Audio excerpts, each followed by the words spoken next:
Parliament. Let's cross live to the proceedings. And firm commitments have been made.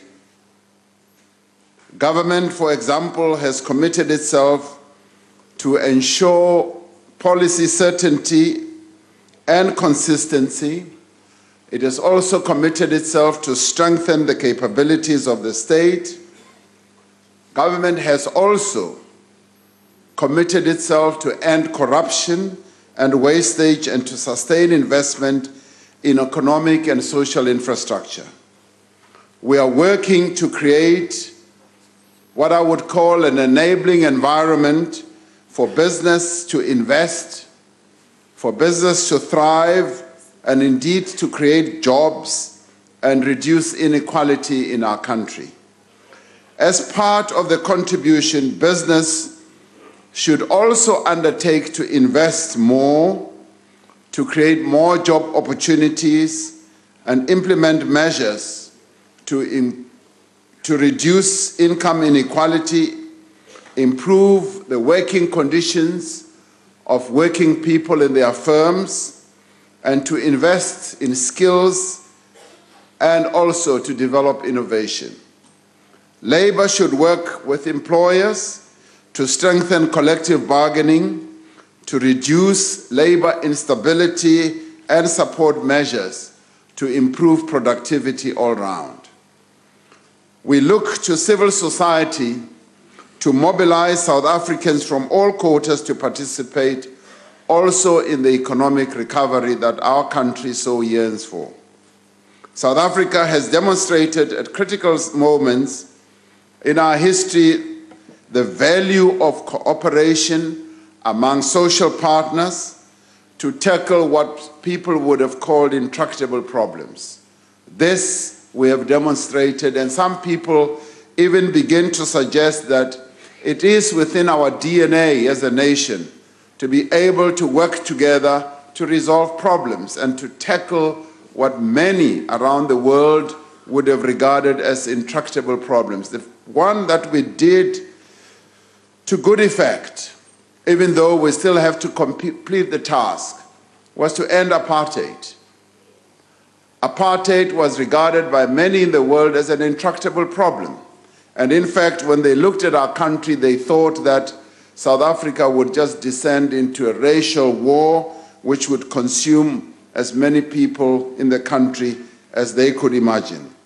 We came together also after the advent of democracy to craft a new labor relations framework to assert the rights of workers and usher in a new era of cooperation and stability. Following the global financial crisis of 2008, government, labor, as well as business effectively worked together to ensure South Africa was spared the worst effects of the 2008 crisis. All this happened because we put into effect our DNA and we managed to get everyone to work together. These partners came together again in early 2016 to respond to downgrades from rating agencies and decline in investor confidence in our country, to establish the CEO initiative, which has done much to promote investment, support small businesses, and also to tackle youth unemployment. Most recently, we've also, through the process of social compacting, we've worked together to introduce a national minimum wage as part of our effort to reduce income inequality. Later this month, we will launch the Youth Employment Service, which we referred to in the State of the Nation address, and which promises to significantly improve the absorption of young people into the workplace. Over the course of the next few months, we will be engaging social partners in preparation for the National Jobs Summit. The summit, which is being looked forward to by many sectors in our country, will agree on a series of practical measures that will create jobs, particularly amongst young people.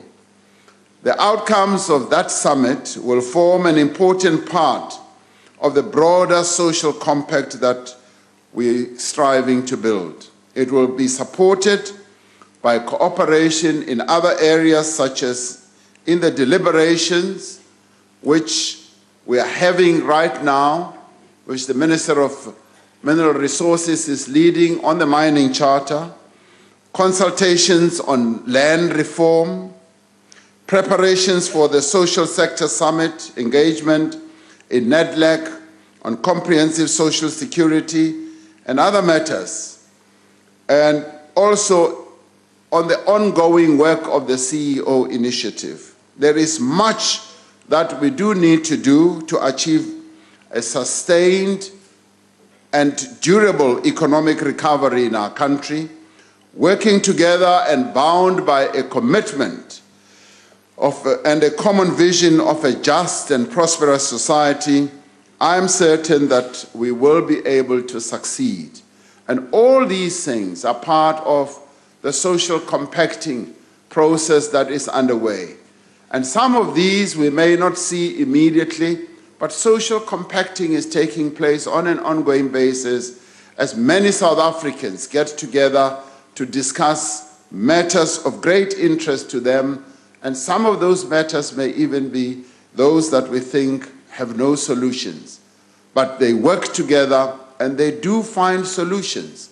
This is the great lesson that we were taught by the father of our nation, Nelson Mandela, who took the initiative to initiate social compacting that has led to the democracy that we enjoy today. And in this year of Nelson Mandela, may we firmly follow in his footsteps and continue to build social compacts that will make life a lot easier for all our people. Thank you very much. The Honorable Makubela Mashile. Afternoon, Honorable President. I think you would agree with me that all social partners are critical to drive the economic recovery of the country.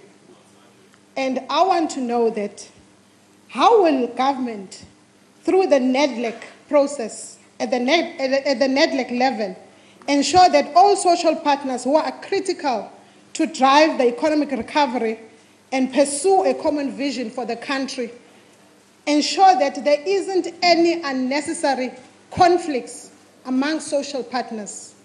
If you are to give confidence to the nation today, what are you going to be doing as the main driver of coordinating and ensuring that all these social partners play ball and they drive the economic recovery of the country? Thank you. Thank you. The Honorable the President. Thank you, Madam Speaker. One of the greatest inventions that we've really come up with in South Africa is an institution like NEDLAC. I have heard a number of people outside our country wanting to know more details about how NEDLAC works because they see it as an institution which promotes social compacting, promotes dialogue, collaboration, and the reaching of agreement, and indeed solving of problems. Now, many of us may not know that there are many people from around the world who keep thronging to the doors of NEDLAC, who keep coming to our country to find out how we've been able to keep an institution like NEDLAC to, one, be sustainable, two, be as effective as it is. And this was also commented on by a very senior judge in the United States who said, if you really want to know how democracy should work, go to South Africa, go and look at their constitution, but more importantly, go and look at some of the institutions they have put in place to resolve social problems. Now, NEDLAC is one of those. We have been able to utilize NEDLAC not only to process key legislation that should come here to Parliament for passing, but also to tackle and address important problems. One that is before NEDLAC now is the comprehensive social security agreement that community members, trade unions, and indeed business would like to see us resolving. Now, the architecture of NEDLAC is such that it brings together all those partners who know that they have to be part of the process, because if they are not part of the NEDLAC process, then they miss out, then they misrepresent their own constituencies. We are able to keep them together, to answer your question more directly. We're able to keep them together because they find that through the dialogue that takes place in NEDLAC, it's both very cooperative, 2, very informative, 3, very educative, if one can use that word, and most effective in terms of reaching an agreement. So if you really want to reach an agreement on a very difficult problem that affects the nation, go to NEDLAC. That is where you will find solutions, because the participants at NEDLAC who represent the South African society, I have often found, are committed to resolving problems away from sloganeering, away from the noise, away from taking public positions. They are able to sit down and resolve the problems. And that is the magic of NEDLAC. And long may it last that we all, as South Africans, continue to use NEDLAC as a platform, as a forum where we resolve problems on a continuous basis. Thank you very much. The Honorable Shibambu. Thank you very much, Speaker. So, President, you are speaking about a renewal and a different of things, but I think the more you speak, the more confusing you become, because first, in your State of Nation address, you didn't mention the NDP. When you responded, you spoke about the NDP as your plan. But your 54th National Congress, ideological underpinnings of land expropriation, not compensation, nationalization of the Reserve Bank, creation of a sovereign wealth fund, and a variety of what could be a radical shift of what the ANC has been doing doesn't appear in the NDP. So like altogether, your 54th National Conference, it fundamentally changes what the NDP stands for. Why do you want to insist that you are being guided by the National Development Plan, which is radically different and contradictory in many instances to what your conference has resolved? What do you stand for? The Honorable the President. Honorable Speaker, Honorable Shibambu, what we really stand for is what will advance the interests of South Africans. That's what we stand for. Now you talk about the NDP. The NDP is the policy that we have adopted as this Parliament. I just want you to remind you that. You are a member of Parliament. We are all members of Parliament. This Parliament adopted the NDP. I'm sorry you were not there, but I'm sorry you were not there, but as it is, there's a concept called democratic centralism. You are also bound by the decisions that were taken by this House. So this House, and indeed the governing party, having adopted the National Development Plan, also said the National Development Plan is a living document. It's not a static document. It is a living document that we need to look at consistently and continuously to see what we can take out of the NDP in order to improve the lives of our people. You will know, as you are also on the left, that there are quite a number of institutions or structures that are on the left that have raised concerns about the economic chapter of the NDP. They being COSATU, and they being the South African Communist Party. And we have said that we are willing, prepared, and able to look at that chapter. And I'd like to invite you Honorable Shibambu to join the process of looking at that chapter of the NDP to see how best it can be improved. And you seem to be a person who is full of ideas, and so you are therefore invited that you can do so. But what really guides us is how we improve the lives of our people without adhering to slogans, without pontificating, and without just addressing ourselves to the gallery. We are more interested in saying, this is how you advance the interests of South Africans. Yes, when it comes to land, which I will address in a minute, the National Development Plan does not address the land question in a way that this Parliament has now taken a resolution to push the land question forward. And we must say that is where the NDP becomes a living document. Becomes a living document because it is there to be improved, to be sharpened, and to be used as an instrument that can improve the lives of our people. And I hope that you will find that satisfactory, because if you were thinking that the NDP is a static document, the answer is no. And maybe in your own time, you will find that your own party will be able to adopt the NDP as well. Thank you very much. The Honorable Holomisa.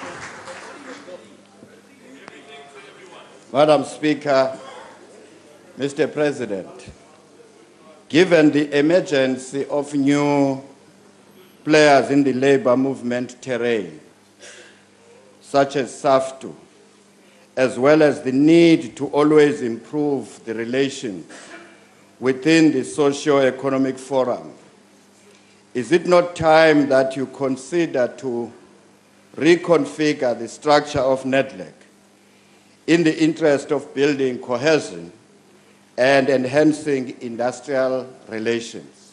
Thank you. The Honorable the President. Thank you, Madam Speaker, Honorable Holomisa. I'm made to believe that there are discussions that are taking place within the labor component of NEDLAC, and I've taken the view that those who are part of that labor component should engage in discussions and deliberations themselves without any influence or interference from any other quarter, including government, so that they reach an accord, an understanding, an agreement which will deal with the architecture of that labor component that represents labor. As it is now, we've got 3 federations that represent labor and that labor component, and those discussions that they may well be having with SAFTU could lead to something. It also has to do with the representativity of each labor organization in order for it to finally qualify to be representative of working people in our country. Once an agreement is reached, we as government will be willing and prepared to work with whoever they put forward as a labor component. As it is now, we work well with communities because they have structured themselves in a way that lend that component to being able to participate on a representative basis. And similarly with business, they too went through a process of having to have dialogue amongst themselves to finally agree on how they participate in NEDLAC. Thank you very much. The Honorable Mainir. Speaker, the President has promised a social compact that would result in hope and renewal. But since being elected, he seems to have become infected with the political equivalent of a Novichok nerve agent, because he seems paralyzed and unable to act decisively, and has actually delivered a cabinet with a number of useless ministers, a cabinet that cannot be bothered to show up and be accountable, land expropriation without compensation, and the nationalization of the Reserve Bank. So will he tell us whether he is paralyzed and unable to act decisively? Because although he is in office, the most dangerous man in politics, the Honorable Deputy President David Mabuza, is actually in power. The Honorable the President. Honorable Speaker, I just don't know what I need to show Honorable Mania that I am not paralyzed. You want to see this arm?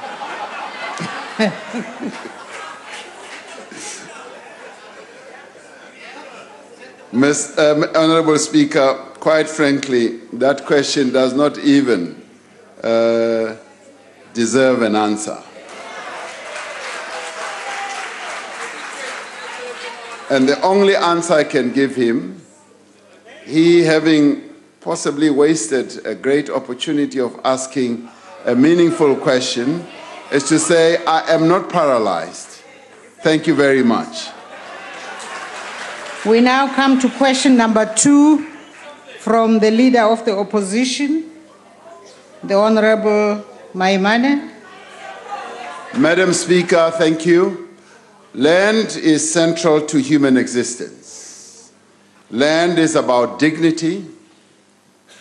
Land is an asset that supports life. For millennia, it has supported life, enabled the creation and the development of societies, and made economic activity possible. It is fundamental to the dignity and well-being of all our people. The dispossession of land of the indigenous people of this country is therefore what I characterize as the original sin that continues to constrain the realization of the potential of our people. The return of land to those who work it is fundamental to the transformation of our society, and it is critical if we are to improve the lives of the poor people in our country. In this, the year of Nelson Mandela, we need to work together to ensure that his vision for land reform is realized. This Parliament and government should therefore be committed to the implementation of a comprehensive land reform program that corrects the historical injustices of land dispossession, provides land to the poor in both rural and urban areas, and strengthens the property rights of all South Africans, and increases agricultural production, and also, more importantly, improves and secures food security. Since 1994, the democratic government has embarked on a number of interventions to advance land reform, including restitution, redistribution, and tenure reform. While more than 3 million hectares of land was restored between 1995 and 2014, the land audit report indicates that the white people in our country still own around 72% of the farms owned by individuals. Colored people in our country own 15%, and Indians 5%, and Africans, who constitute the majority of the people who live in this beautiful land, only own 4%. It was also reported that males own 72% and female only 13%. We must, given all this, and given the history that we have had, we must therefore work with urgency to significantly and sustainably accelerate the pace of land reform.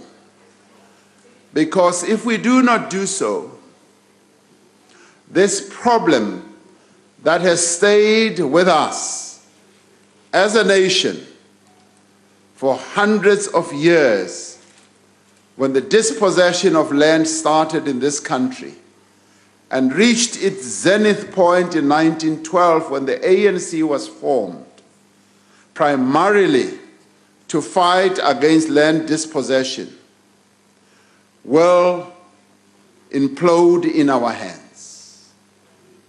This is the historic task that we have as South Africans, to address this question once and for all. The expropriation of land without compensation is one of the mechanisms that government will use to achieve land reform and land redistribution. As I indicated in the State of the Nation address, government will undertake a process of broad consultation to determine the modalities of the implementation of this mechanism. Following this announcement, the National Assembly passed a groundbreaking resolution on this matter, opening up an opportunity for all South Africans to participate in this critical debate. And this resolution, so we all remember, followed in the wake and in the footsteps of the resolution that was adopted by the 54th Conference of the Governing Party. It was the governing party that once again saw that we do need to speed up the process of land reform in our country. Now, this matter has been firmly placed on the national agenda, and we applaud those who have come forward with views and proposals. This process of engagement presents a great opportunity for a new, reinvigorated drive for meaningful and sustainable land reform. This, Madam Speaker, is an opportunity to assert the transformational intent of our Constitution. Our Constitution is a transformational document. It is a document that prescribes how we can transform our country and how we can heal the wounds of the past. It is an opportunity to recognize that the property clause in the Bill of Rights is a mandate for radical transformation. The property clause was never constructed for the purpose of retaining existing property relations in our country. When the property clause was conceptualized, it was conceptualized with a view of saying we need to change property relations in our country. It is a transformative instrument constructed to facilitate transfer of land and property to South Africans who had been deprived of land through colonial and apartheid policies. Now, the property clause in the Constitution specifically requires that the state should take reasonable legislative and other measures to enable the citizens of our country to gain access to land on an equitable basis. It also requires that the state should take steps to guarantee security of tenure and restitution of land to those affected by apartheid dispossession. There is a strong case, therefore, to be made that the use of expropriation without compensation in certain circumstances to advance land reform is entirely consistent with the provisions of our Constitution. It is our collective responsibility to use these provisions in our Constitution more effectively and more directly to drive land reform. We should not reduce the enormous task of land reform to a debate on expropriation without compensation. During this process of consultation and engagement, we must review the full extent of our land reform program since 1994. We must also review the real content and full meaning of our Constitution, identifying where there have been shortcomings, and undertaking measures to strengthen policies and programs.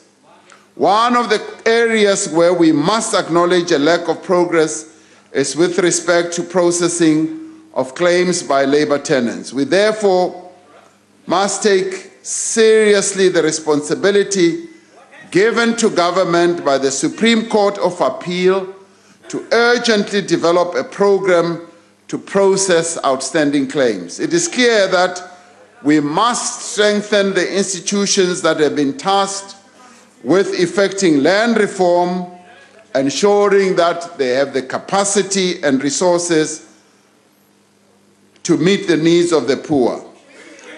Nor should we limit ourselves to agricultural land. We should take steps to address the property rights of people living in informal settlements and in the inner city buildings that have absentee landlords. We need to develop a clear strategy, a very clear strategy to dispose of unutilized publicly owned land for inclusive urban development, to bring poor people from the periphery into the center of the cities. Now, one is not often very impressed by what DA mayors do from time to time. But here is what a DA mayor said and did the other day. He said, and this is Herman Mashaba, he said, we will expropriate buildings, and in this bid, we will expand affordable accommodation. We will be willing to expropriate inner city Johannesburg buildings, where he could not locate the owner, he said, or a fair selling price could not be negotiated. He would expropriate such buildings without compensation.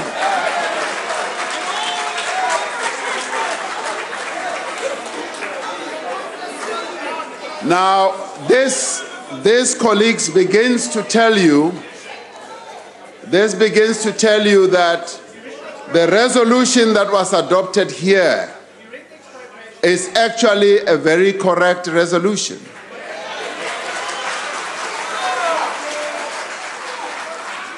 And it is critical that we make this an inclusive process. We make it an inclusive process in which all South Africans are actively involved in finding just and equitable, lasting solutions. That is what we need to be doing. Now, I was most impressed, Madam Speaker, by an approach by someone who is 47 years old, who's called Mr. Codrington.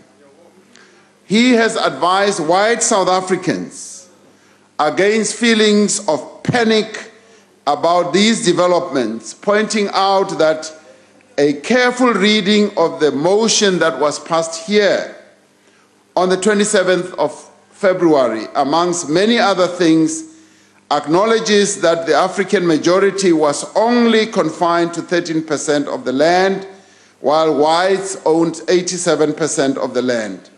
That the recent land audit, he continues, claims that black people own less than 2%, he argues, and less than 7% of urban land, and expropriation would be implemented, he says, in a manner that increases agricultural production, improves food security, and ensures that the land is returned to those from whom it was taken under colonialism and apartheid. And he goes on to say and undertake a process of consultation, so the resolution said, and Codrington then advises his white South African friends, I repeat, Codrington then advises his white South African friends that this would not be the first time the South African government has taken land without paying for it. In fact, he argues it is at least the 15th time that the government of South Africa has passed laws. Please, and he says, please do us a favor. If your ancestors did not comment about the previous 15 times the government took land, and I am guessing that, like mine, they did not, then right now would be a good time to be quiet and for a bit to listen. And he says, not forever, just for a bit. Do listen for a bit, and then calmly contribute to the conversation over the next few weeks and months in an attempt to find a solution that helps everyone. And he then goes on to list all the laws.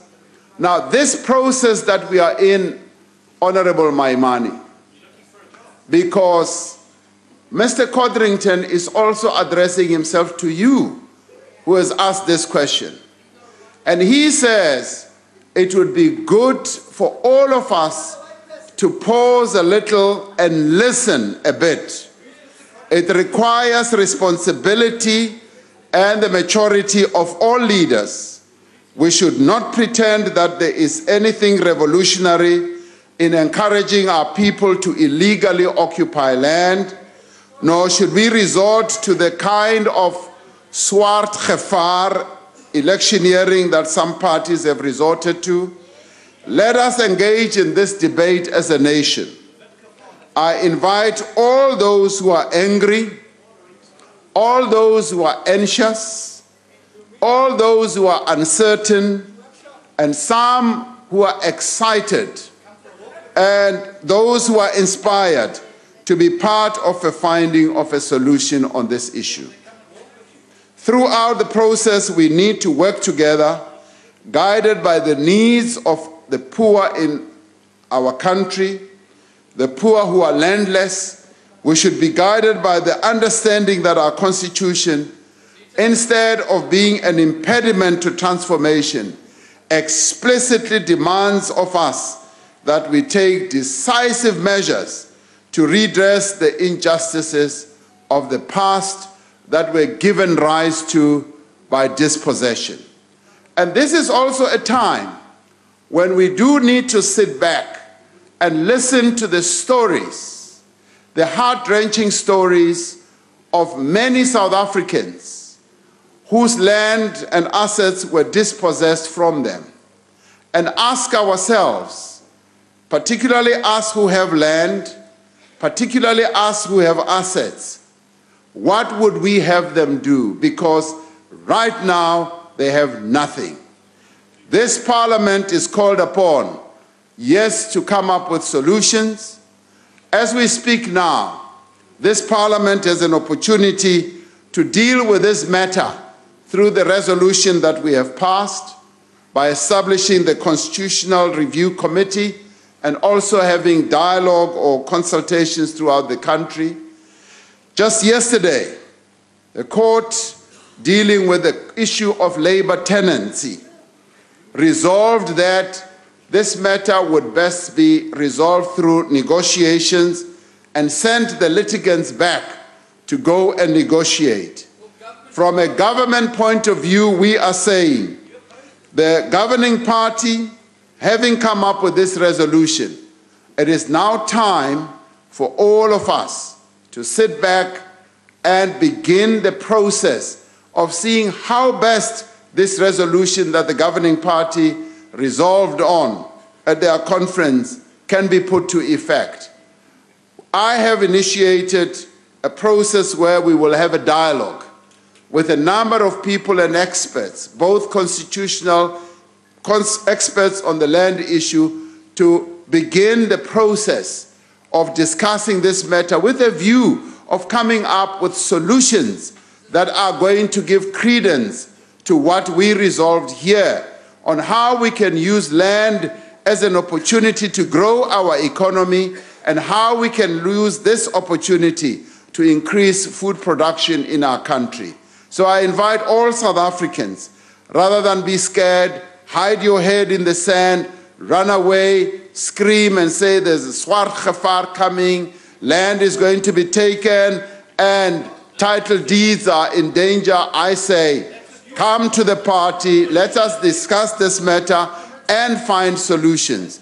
This is the time for everyone to stop pontificating and come forward with solutions. Thank you very much. The Honorable, the Leader of the Opposition.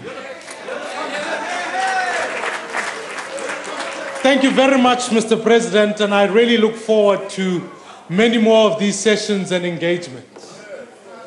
Mr. President, I agree with you. There is a deep injustice in South Africa as far as land ownership, and certainly amongst black South Africans. The pace has been profoundly slow.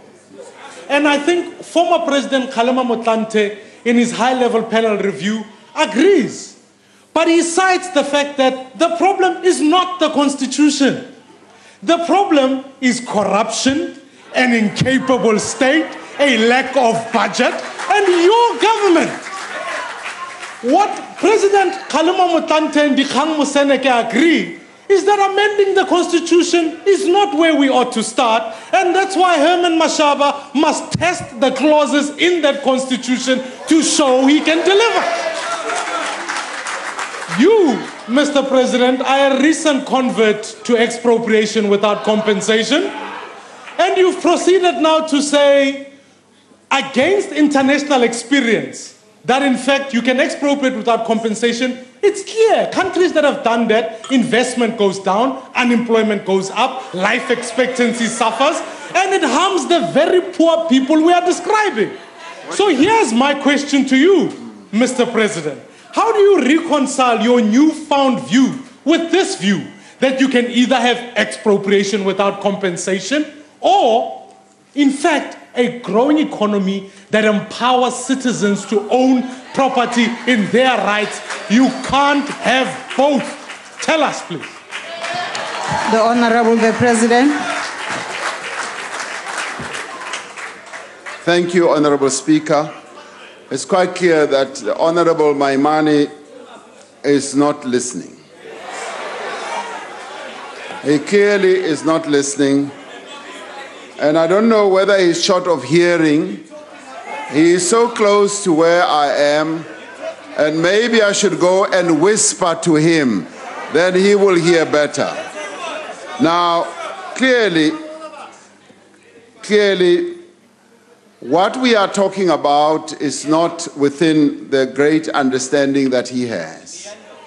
Because what we are saying is what the governing party resolved on. And it says, let me repeat, that in order to advance land reform in our country, we should embark on a number of mechanisms, and the taking of land without compensation is one of those mechanisms that we are going to want to use.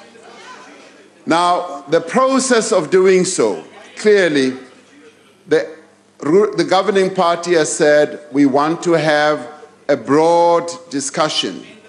And broad discussion, yes, we should also look at whether we should amend the Constitution or not. And that is why this House said we should set up the Constitutional Review Committee, and through that Constitutional Review Committee, we should determine whether to give effect to this resolution, yes, a constitutional amendment needs to take place or not. But at the same time, that resolution says we are going to make sure that as we implement this resolution, we become very clear on how we are not going to damage our economy and how we are not going to damage food production in our economy and food security. Now, with that in place, we should be able to make a great deal of progress. Now, Honorable Maimane, I've been having a number of discussions with a number of people, some of them who are property owners, who have said, Mr. President, we think that land is a huge problem in our country, and we are prepared to join you in resolving this problem. A number of farmers have said, yes, what this calls for is that we should give access to South Africans who do not have land. South Africans who want to work the land but find that they do not have the land. And a couple of them have come forward to say, I have inherited a lot of land, and I have found that quite a lot of it lies fallow. I do not use it. I have bought a lot of land, and I find that I do not use all this land. The land is lying fallow, some of the farmers have said, and what we want to do, they have said to me, is to find ways, and they say, give us a way through which we will be able to assist you as government to give access to people who do not have land so that they can work the land. And I have found this to be really welcome. So welcome that it begins to depart from the noise that one is hearing on the left, because these are people who are not listening. We've got a lot of South Africans who are listening and saying, we need to listen to the heartbeat of South Africans. The heartbeat of South Africans tells us that there is land hunger, and this land hunger will continue if we do not address it. And we, as people who are propertied, who have land, are prepared to share so that all of us can benefit. Now that begins to open an avenue that we can all exploit, where people can sit down and begin to talk to good effect about the solutions that we need to find. Now, for as long as we're going to get protests, which are empty protests really, where there is no substantive proposal being put on the table, we will not be able to make progress. I would rather go and sit down with those Afrikaans-speaking farmers who are coming forward and saying, who can ons help? Ons will help, want South Africa is one country for all of us. We must hold hands and find solutions. Those are the people that we are going to be having dialogue with and talking about issues of the land, issues of growing our economy, issues of securing food security in our country. Now, we are going to be engaged with such discussions, and we are going to come back here and say we have found the solutions, because this is part of the mechanisms that we say should be utilized to address the issue of land and the injustice that was descended on our people hundreds of years ago. And we say, let's move forward and have that engagement. Thank you very much. The Honorable Nchaisa. Thank you very much, Honorable Speaker. Mr. President, perhaps the people may not be patient enough to wait for the scientific system to be implemented in order to deal with the issue of land. I just want to check what plans perhaps have you got to deal with the violent activities regarding or the land grabbing, the grabs. It has just been witnessed now on TV that some people have already started. I just want to check now the plans that you have to curb or to prevent this from happening. Thank you very much, Mr. President. The Honorable the President. We have said very clearly that the opportunity we have is to deal with the land question in a responsible manner, in a manner where we have good dialogues amongst us, and this does not open the opportunity for people to resort to self-help measures where they will go and invade land and smash and grab land. That will not be allowed. That will be stopped. That is against the tenets of our Constitution, which talks to the rule of law. We cannot have a situation where we allow land grabs, because that is anarchy. We cannot have a situation of anarchy when we have proper constitutional means through which we can work to give access to our people, land to our people. We have proper legal measures that we can utilize. So I can say now that we will not allow land grabs. We will not allow land invasions. And those who are tempted to resort to such activities must be warned in advance that we will not allow it, because it is illegal. But apart from being illegal, it begins to violate the rights of other South African citizens. And we will not allow the rights of others to be violated. Thank you very much. The Honorable Groenewald.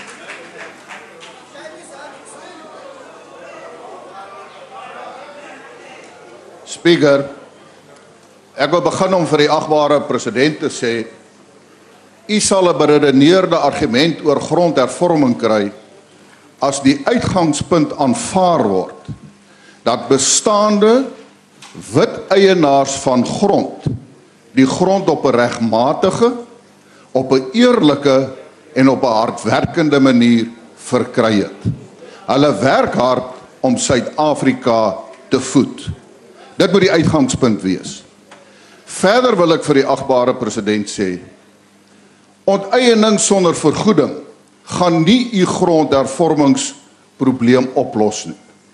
U voormalige minister, meneer Nkwinti, het in hierdie huis erken dat 93% van begunstigdes in terme van restituisie wou nie die grond gehad het nie. Hulle wou die geld gehad het.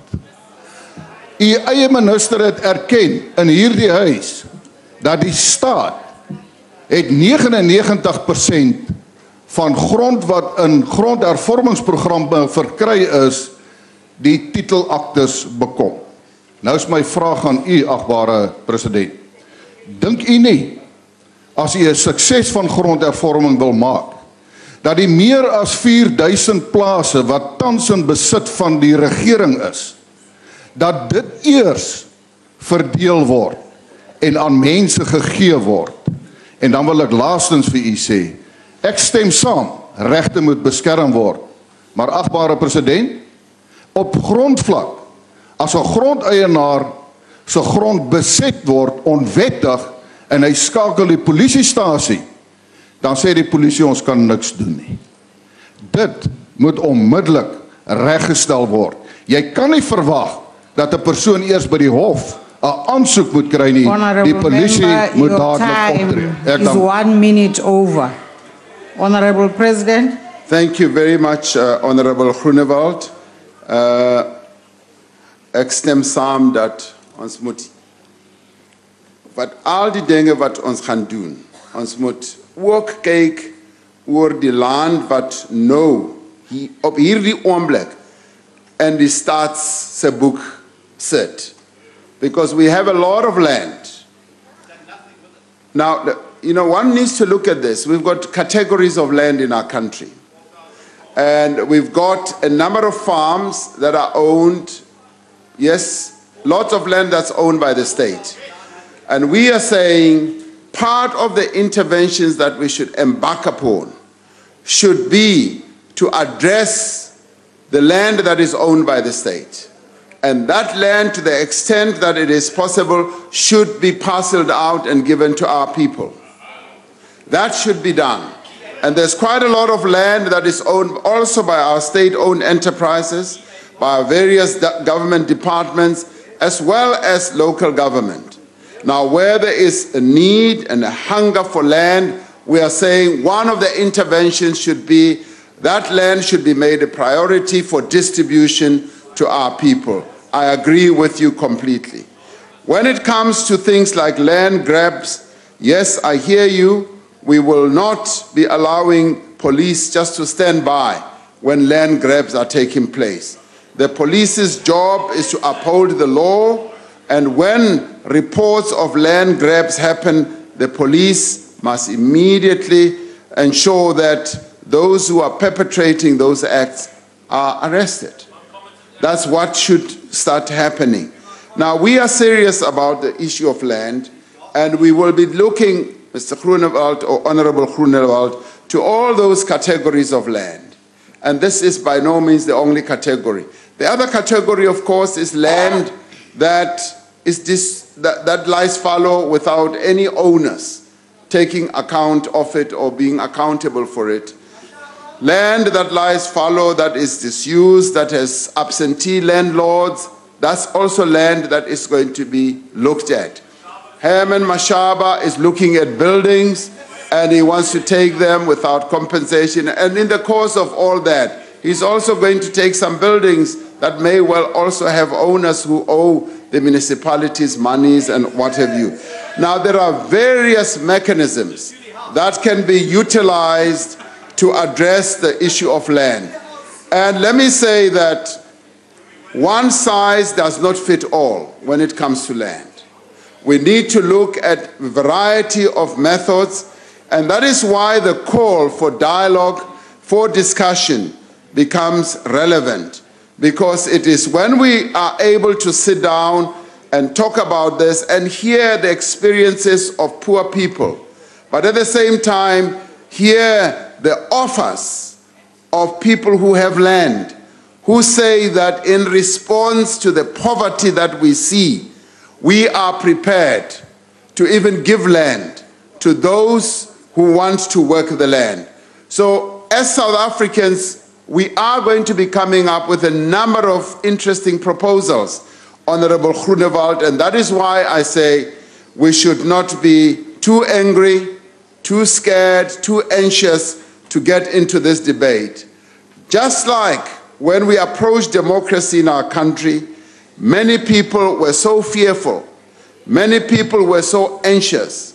Others started packing into their pantries tins and tins of food for months and months. And we are saying this is not the time to do so. This is the time to talk. This is the time to find solutions. This is the time when we as South Africans must collaborate with a view of coming up with solutions. And solutions we will find. Thank you very much. The Honorable Lekota.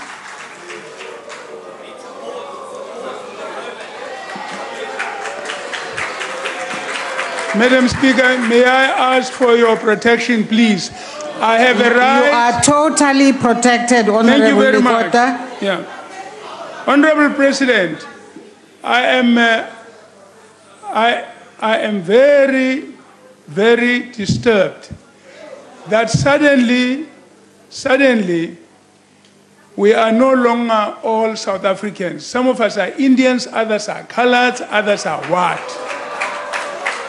The Constitution to which you show allegiance, in the Bill of Rights, it says we are all South Africans. In the founding provisions, we are all South Africans.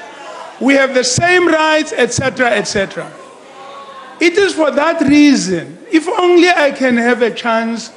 I know there are people who disturb me in this way. But I appeal to you, Madam Speaker, if I may have a say. Please just proceed. The Constitution of our country says there's only one South Africa. It says there's a common citizenship.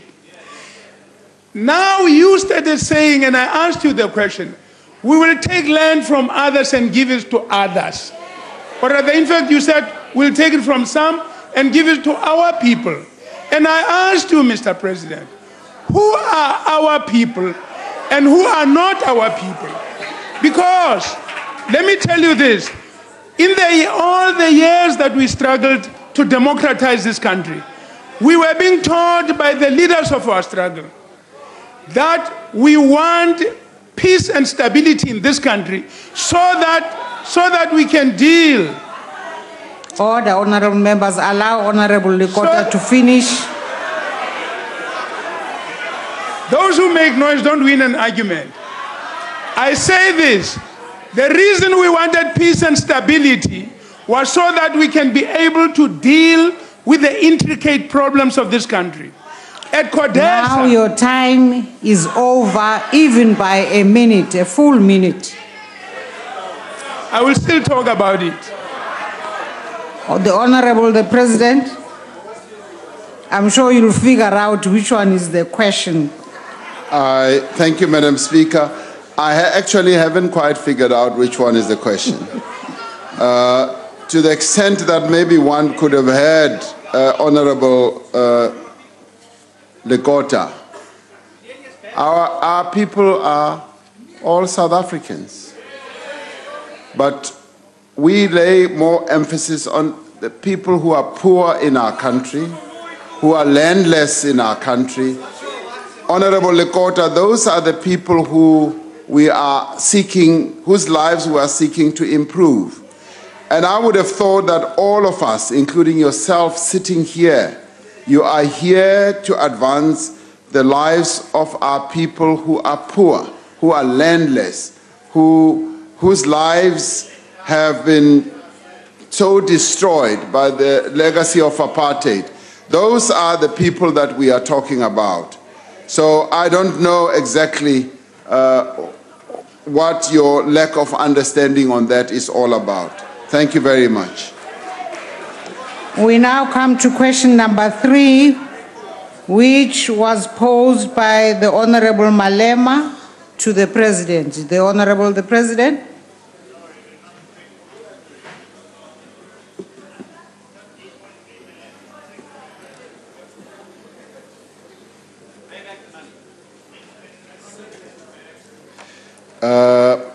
Honorable Speaker, according to information from the Department of Justice and Correctional Services, government has contributed 15.3 million to the personal legal costs of former President Jacob Zuma since 2006. Of this amount, approximately 7.5 million was spent on the period between 2006 and the withdrawal of the charges against the former president in 2009. An amount of 7.8 million has been spent since 2009. This stems from a request by the former president, which he made in 2006 for legal representation at state expense in respect of the criminal proceedings. The request was approved by the presidency based on advice by the State Attorney's Office and the Department of Justice and Constitutional Development as it then was. The former president signed an undertaking to refund the state if he was found to have acted in his personal capacity and own interests in the commission of the offenses with which he was charged. This administration is guided by the fundamental principle that public money should not be used to cover the legal expenses of individuals on strictly personal matters and who are found to have committed criminal offenses. I thank you. The Honorable Malema. Thank you very much, President. I had pressed earlier to speak about the land, and unfortunately I was not recognized. But I'm happy that you acknowledge the good work of our Mayor Mashaba, the Mayor of the EFF, who's doing a wonderful job for the EFF in the Joburg municipality. And that these people are going to continue losing all the time when they speak against the land because they've already lost a metro because of the land. Now, Mr. President, I want to check, which law were you relying on when you paid these monies? Because the law that most of your people refer to is actually not that clear as to whether the state can pay for such offenses. And since now the president has lost the spy tapes, with that agreement, are you now saying, is he going to pay from his personal coffers? But also, the amount you are pointing at, we don't think that it includes cases like Nkandla case, cases like the public protector's case, which the court was very clear that he must pay from his personal pocket, and he's appealing that.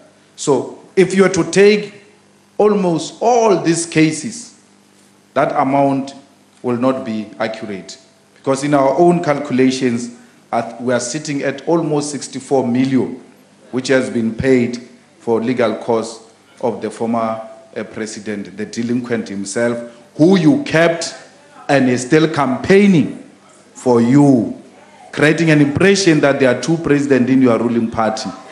So we are saying to you that you removed him because you thought this guy was not good enough.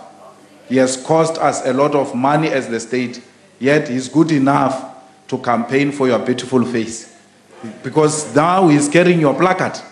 You must be ashamed that such a person who has costed the state so much money because of personal reasons and avoiding to go to prison, he still goes around carrying your poster the same way as Ketane Mahlangu, walking with you.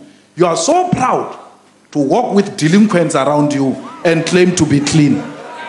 Honorable President.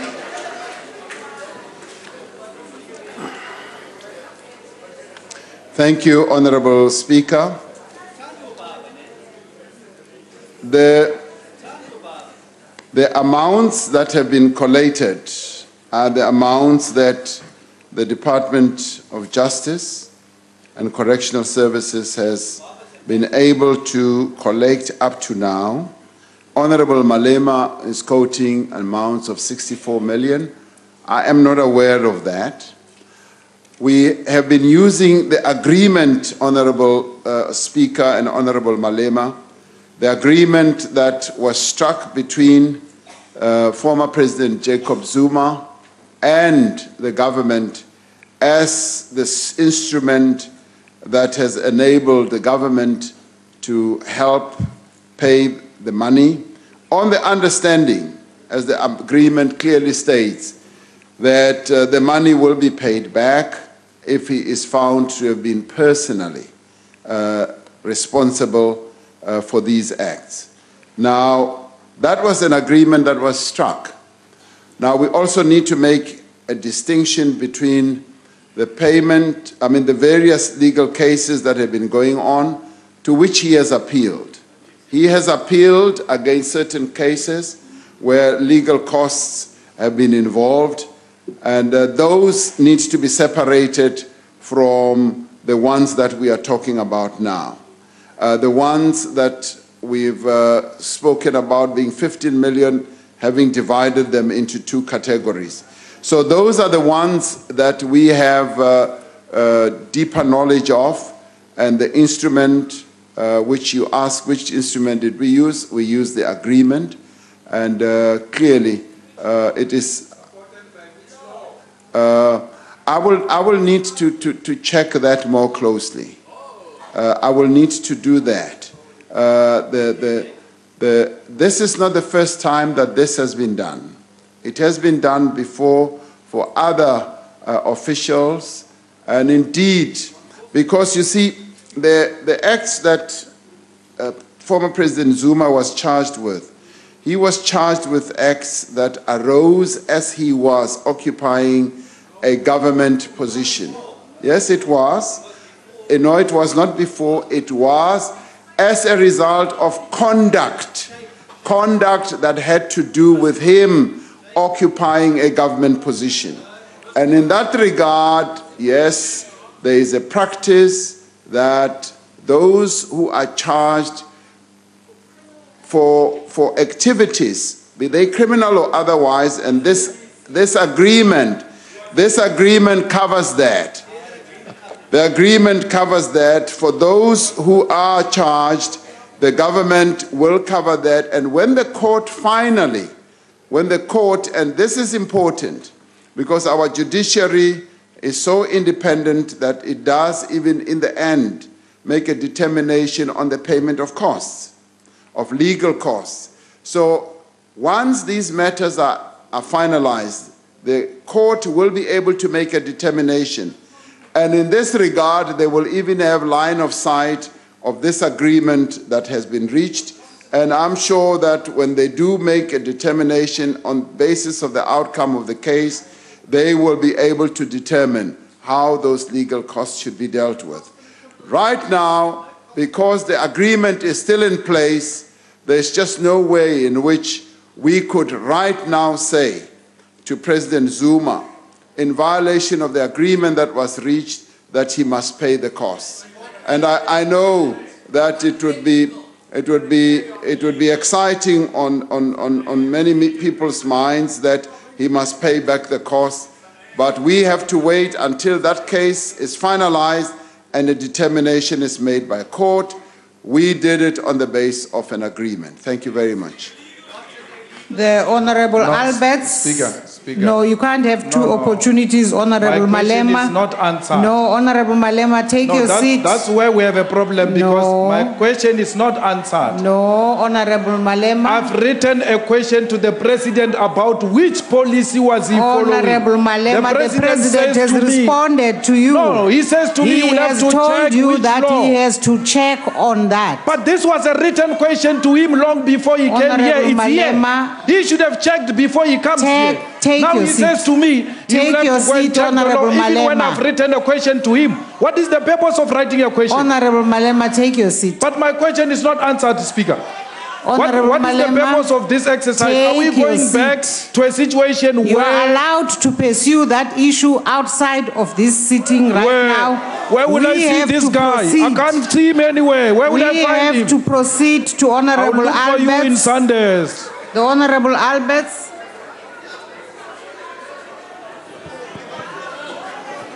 Thank you, Speaker. On a point of order, Speaker. On a point of order. What's the point of order, Honorable Shivambu? The Constitution and the rules of the National Assembly places an obligation on us as Parliament to hold the executive, and more specifically the President, accountable. We do that through oral questions and through written questions. We have written a question exactly 2 weeks ago. How does it come about that a president comes here without an answer about giving us a legal reference, because all money of the state has to be spent according to law? Why are we not given the answer as to what is the legal basis of taking money of the state? What is the legal basis of the agreement of taking money of the state and give to a constitutional delinquent who has been wasting our time going to court after court? Because if we do not deal with that decisively, it means someone else is going to do it. How many public representatives are there? There are many MECs in South Africa. Because when Jacob Zuma did these things, he was an MEC in KwaZulu-Natal. When he was accused of corruption with the sheikhs, he was an MEC in KwaZulu-Natal. So are you saying that all the MECs, all the MMCs, all the ministers must come and queue for legal costs from the state? Please. What law is establishing the giving of money to Jacob Zuma? The President has now responded, and you are not satisfied with his response. He has said he will check on that. You are complaining. We cannot dwell much longer on this back and forth between you and your dissatisfaction and the President. It can be pursued outside of this sitting. Can only be pursued outside of this sitting, and I'm not allowing that the time of this sitting must be further wasted on this matter. The Honorable the President. Madam Speaker, Madam Speaker, yes, the question the question said, and I'd like to deal with that. The question did say, what is the total amount that the presidency spent on the legal costs of former President Jacob Zuma since his election as president? And on what legal provision or policy did the state rely when using state resources to fund former president? Now, that is a legitimate question. And what I did answer was, we focused, Honorable Malema, we focused on the agreement. And I'd like you to accept that, having had an agreement that was signed, in constructing our answer, we focused on the agreement and did not go further to look at the legal provision or the policy. And that is why I said, if you listen carefully, what I said was, we will look into that. And I can give you an undertaking that we will come back to you on that. Having found the agreement, we immediately thought that will give you an answer that would be satisfactory in the circumstances. Clearly, you are not satisfied with that answer because you want us to go further and look at the legal provision or the policy, which we shall do and come back to you. So we will be able to do so within a week. Thank you very much. That is being presidential. Honorable President. Presidential. The Honorable President, we are actually at the point of recognizing Honorable Alberts. Thank you, Madam Speaker. Achtbare President, u praat van 'n ooreenkoms rondom die kostes en ons weet dat papier en kontrakte geduldig is en dit verbreek kan word. Ons sien hoe die kontrak wat gemaak is in 94 stelselmatig nou gebreek word met die gepoogde veranderinge met die grondwet. So daar's geen waarborge vir ons wat daaruit voorspruit nie. En ek wil vir u vra rondom die kontrak wat u het, die ooreenkoms met die vorige president, is daar enige waarborge in wat sal verseker dat hy wel betaal en nie hy sy hofsaake verloor? Met ander woorde, is daar sekuriteit gestel van een of ander aard en is byvoorbeeld in Kandla opgegee as sekuriteit indien hy nie self kan betaal nie? Want aan die einde van die dag, as hy nie geld het nie, dan gaan daai geld maar net bly 'n skuld wat die belastingbetaler moet bybetaal. So ons wil graag van u weet, wat se sekuriteit is daar dat hy uiteindelik uit sy eie sak uit hierdie koste sal betaal wanneer hy verloor, want ons dink nie hy het 'n kans in die toekoms om enigstens te wen nie. Dankie. The Honorable President. We entered this agreement in good faith with former President Jacob Zuma, with the understanding that as he contracts with the state with regard to the payment of legal costs in case he loses the case, he would be willing, able to pay back the money. And of course, if that fails, the government has other legal means through which it can go and recover the money. Now, we did not sign a guarantee, nor did we go to an extent of saying, give us this property, be it whichever property. We did not go to that extent. And obviously, we enter such agreements as government from time to time with various parties that, they make undertakings, and we are able to rely on those undertakings without necessarily asking for a guarantee that if the money is not paid, we obviously, as the state, we have other means of recovering the money. So we should be able to do precisely that if the money is not paid back at the time when it would, if the court decides in other ways. Thank you very much. The Honorable Singh. Thank you, Honorable Speaker. Honorable President, thank you very much for your responses. Honourable President, the case of the challenge of the Public Protector's report has been mentioned by Honourable Malema. And we know exactly what the North Gauteng High Court had to say. In fact, Justice Mlambo had to say that the former president had abused the judicial process and he ordered him to pay. Now we hear, Honourable President, that you say that the matter is on appeal. I want to know who is paying the costs for this appeal. In the case, Sean Abraham's case, the presidency and through you saw fit to withdraw the appeal on the Sean Abraham's case.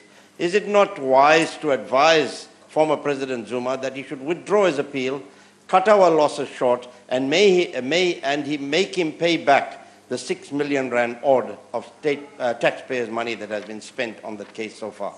Thank you. Honourable President. Well, as I understand it, Honourable Speaker, it is advice that is being offered to us that we should have a discussion with former President Jacob Zuma about this matter, that he should withdraw the appeal. And I can say we hear you and thank you very much for the proposal you put forward. There are many other such proposals that we deal with, and thank you very much. The Honourable Maimane. Thank you, Mr. President. I think firstly, it bears noting that in a criminal case, there can be no determination of a cost order. And therefore, I struggle to understand on the basis of what law, what policy is the former president obligated to pay back. I think it's important for me to also highlight the fact that we are now discussing a pensioner, somebody who is old, who one day, if he carries on with this case and you are saying you are bound by an agreement, could drag this case on for years and the taxpayer has to pay. The poor South Africans that you are saying, here's 1% VAT, let's add more to your life, they must keep financing Mr. Zuma's legal fees. So I'm here to ask you, can you not commit today to say, let us stop it now, and will you join our court action to say, let's get back the money? Otherwise, this policy is illegal and invalid. Let's stop it now, and I'm asking for your commitment to say, stop funding a delinquent litigator's legal fees from henceforth. Stop it now. The Honourable the President. Thank you, Honourable Speaker. I have already said that an agreement was entered into between President Zuma and ourselves, and that agreement is a signed agreement. I have a copy of it here. And we are obviously, as honourable people, bound by agreements that we enter into. And this agreement still stands, and our Department of Justice and Correctional Services is keeping an eye on this agreement and the various cases as they proceed. So we will keep our eye on this on the processes of the case, and that's all I can say. And the agreement is here for all to see if you want to. Thank you very much. We now come to question number 4, asked by the Honourable Luzipo. Honourable the President. Honourable Speaker, as I indicated in the State of the Nation address, there is massive potential for South Africa's mining industry to grow. In fact, I look at the mining industry as a sunrise industry. It is an industry that can continue to create jobs, to stimulate industrial activity, and also to promote social development in our country. Though mining's contribution to the national GDP has fallen from 21% in 1970 to 7% in 2016, it still represents almost 60% of our country's exports. Over the course of the next few months, government will be engaging with stakeholders in the mining industry to develop a new mining charter for South Africa. This follows agreement between government, the industry, and other stakeholders to suspend legal action pending further consultation on the Charter. This needs to form part of a broader undertaking by all social partners to ensure that mining is indeed a sunrise industry that benefits all. Our Minister of Mineral Resources will be holding discussions and consultations in the coming days because he too believes that mining needs to in particular contribute to the growth of our economy. It needs to fundamentally change the living conditions of those who are affected and to ensure that they are active participants in the process of transformation. The Charter should be guided by the following broad principles. The fundamental transformation of the ownership and management of the mining industry is necessary not only to promote equity, but also to enable the industry to develop in a sustainable and much more importantly in an inclusive manner. While some progress has been made, there is a need to accelerate the transfer of ownership of the industry to black South Africans, but more especially to women. It is necessary to agree on an ambitious ownership target that can progressively and be sustainably realized. Mine workers need to have a greater role in decision-making, and they should be assisted in acquiring equity stakes in mining companies. The interests of affected communities need to be prioritized as we ensure that they are able to benefit in a meaningful way from mining operations on their land. The South African mining industry needs to be attractive to investors through a mining charter that offers certainty, a mining charter that offers stability and has a clear transformational path. The charter should have specific provisions to ensure job creation, but the charter should also speak and address the issue of beneficiation. Mines usually procure goods and services in quite a big way. There should be transformation in the procurement processes of the mines. Local procurement must be part of what the mining industry does on its transformational path. Employment equity is another important challenge that the mining industry needs to address. It should promote skills development, technological innovation, and also exploration. While mining has been a mainstay of our economy, it has a history of inequity as well as exploitation. Through the Mining Charter, all role players have an opportunity to chart what I would call a new path of growth, a path of development, transformation, and inclusive prosperity.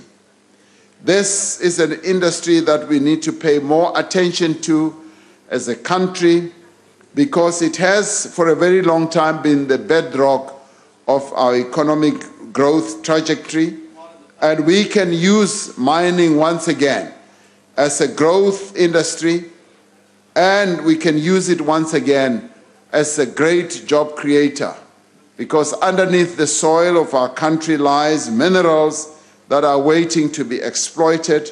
But this time round we are saying, as they get exploited, it must be to the benefit of our people and not just to the benefit of a few people who might be all over the world.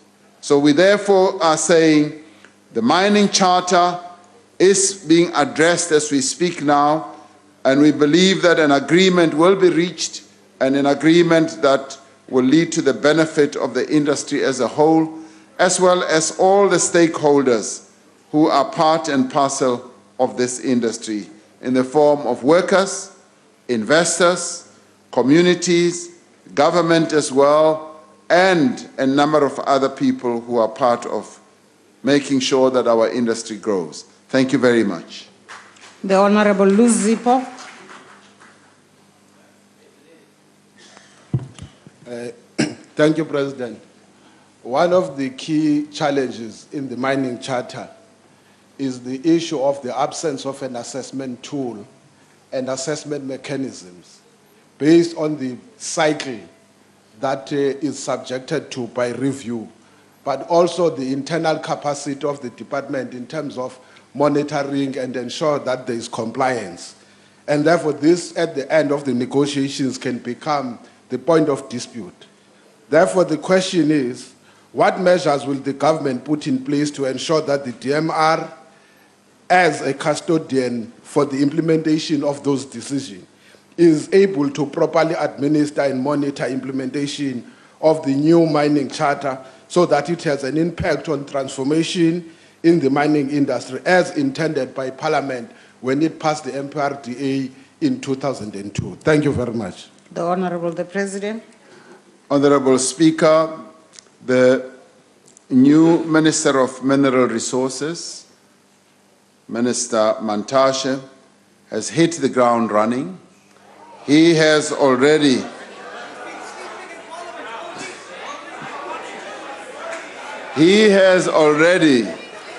made it his task not only to meet the various people in his department, but he has already been to the various trouble spots of the mining industry. He has been to mines where workers have been undergoing or going through a number of difficulties. You should all have seen him as he went to mines like Optimum to go and engage with the mining managers about the challenges that the mines are facing. But at the same time, he has already made it his job to go around the country, which he's going to speed up on to visit DMR offices. Having started at headquarters level, he is now going to be going around the country to where the DMR offices are, with a view of determining what the capacity of DMR is, whether DMR is well placed to oversee mining in our country, to do the necessary assessments that you're talking about, not only to see to whether the laws that we have passed are being implemented, but also to look at how safety standards are being adhered to. So we have here a minister who knows the industry, a minister who has worked in the industry, a minister who understands miners, a minister who worked underground, and who knows what the underground workings of a mine look like, and he does not rely on hearsay. And I would say, let's give him an opportunity to go throughout the length and the breadth of the country to engage with the various managers, various officials, and be able to determine precisely what needs to be done in the industry and the assessment tools that he will need to have. This weekend, he's spending time with all those who are in the industry, who are supposed to have a dialogue with him on the mining charter. We hope that the 3-month period that he has set for himself will yield finally a mining charter for our country. And during the course of doing all this, he'll be spending a lot of time engaging with these officials to make sure that the mining industry returns to a place of pride for our country, where we will know that we are able to generate growth out of this industry. Thank you very much. The Honorable Ndlozi. Thank you, Speaker. You know, all workers would like to be like Utatu Mkwati. Get out, get educational opportunities so that they themselves are educated like him. But the problem is the mining charter is not enforceable. There are no consequences when people or these companies that are in either way involved in aggressive tax avoidance and illicit financial flows, when they don't meet the targets, there are no consequences, there is no punishment. So if they don't give community opportunities, if they don't improve housing, if they don't give workers skills, there are no punishment. Would you consider nationalization of mines that don't meet the targets, taking into consideration the important objectives of transformation on one hand, and the other, the fact that has been properly demonstrated by even the former President Thabo Mbeki, that they are engaged in aggressive tax avoidance? Shouldn't one of the mechanisms to make them comply, the fact that if they don't, we are going to expropriate them without compensation? The Honorable the President. Thank you. It could be quite tempting to think that companies that seem to make a lot of profit could be nationalized, and by nationalizing them, you then increase the coffers of the state.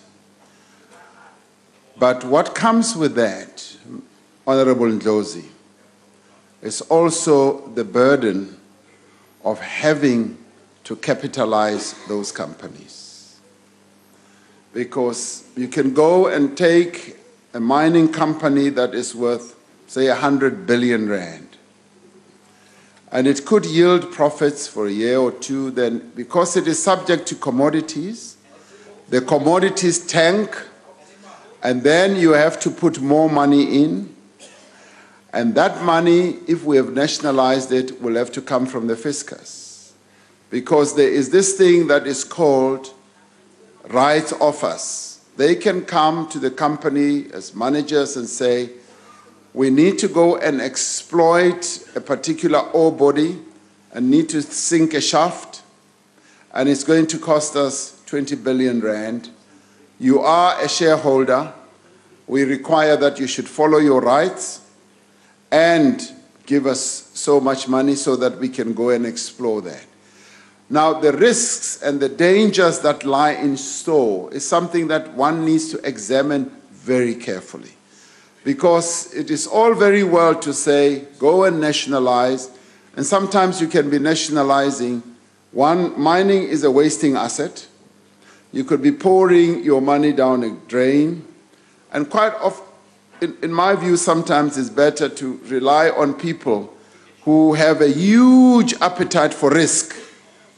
Now, I would need to ask myself, do we have, as a nation, an appetite for risk to be able to go and pour billions of money into holes in the ground and sometimes don't find the ore body that we want, and sometimes the commodity pricing keeps going up and down, and then sometimes there are years of drought and there are years of boom, because mining in the end, in the most part, is bust and boom.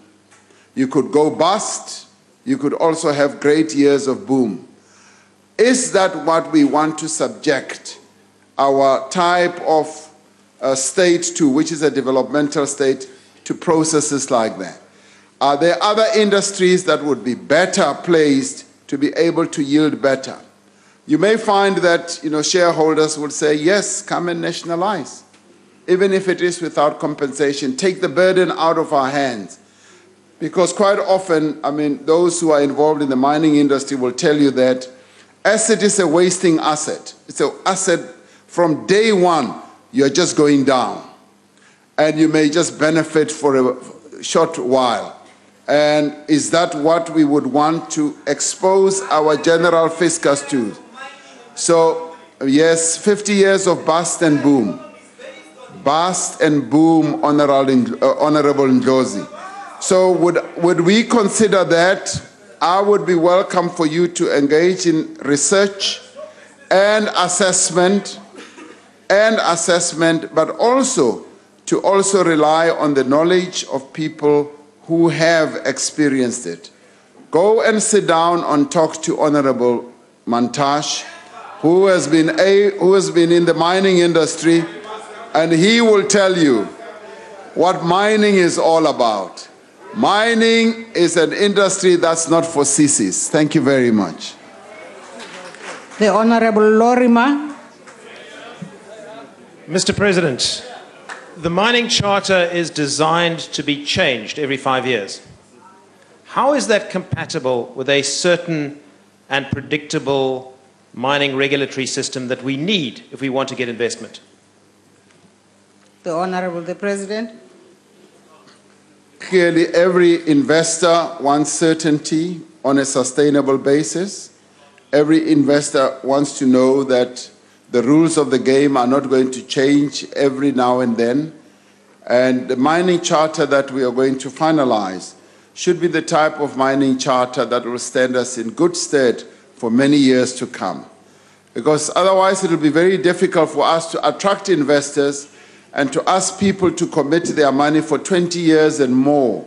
And in some instances to commit to money for a fairly long time before dividends are yielded. I know of situations where people have invested in mining projects for almost 20 years before any ore comes out of the ground, because mining by its very nature is a long-term project or process. It's not a process where you can dig up a hole and think that you will find the minerals that you want, process them, and then sell them immediately. So I would say that the mining charter that we are going to strike should be the type of mining charter that will stand us in good stead for a number of years to come. But the real issue here is going to be whether the partners who strike or arrive at this mining charter are going to be willing to implement the mining charter. As I understand it, we've reached this stage of an amendment of this charter because the parties that were part of this agreement did not implement their side of the bargain. And if we can have a mining charter with partners who are going to implement their side of the bargain, there should be no need at all to be amending the mining charter every 5 years. Thank you very much. The Honorable Kubisa. Angibonge somlomo. Mhlonishwa mongameli, eminyakeni eminingi abantu abasebenza emayini abesifazane yintsha abahlala eduze kwemayini sekade babekhathi bashiwa ngemuva abamelelekile. What would you say are the have been the challenges and impediments to ensure that they are represented by way of owning the mines and also making sure that they also become businesses in that regard? What has been the problems in that regard? Sure, thank you. The Honorable the President. Part of the structure of our mining industry has been the legacy that it has had from the past, which is apartheid, where apartheid colonialism, when it came to mining, made sure that the ore body was found, they imported workers from all over the country, and those workers became migrant workers. And that led to a complete disregard of people who lived near the mines. They did not become part of the labor pool that could be trained and relied on, and the communities around the mines were completely disregarded. They were not seen as a resource or as partners to the mining effort. What the mining charter is seeking to do now is to change all that. And this is part of the whole transformation process, to make all the key role players partners in mining, in an endeavor on a mine-to-mine basis, no doubt, that is going to lead to the benefit of all. So in the end, we will have, yes, women, young people, and ordinary people in the surrounding areas being part and parcel of either the labor pool, the business pool, and various beneficiaries that can be part of the area where mining takes place.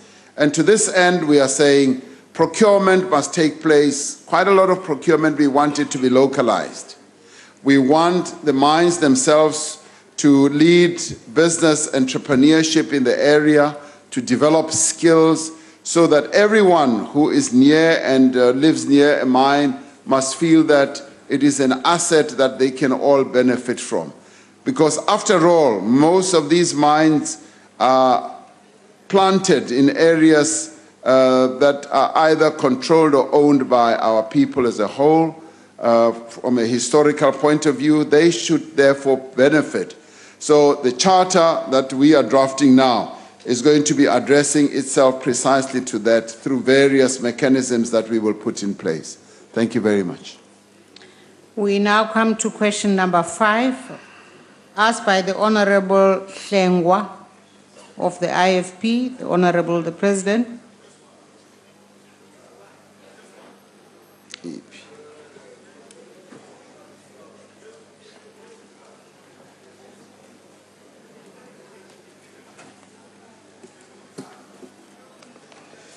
Thank you, Honorable Speaker.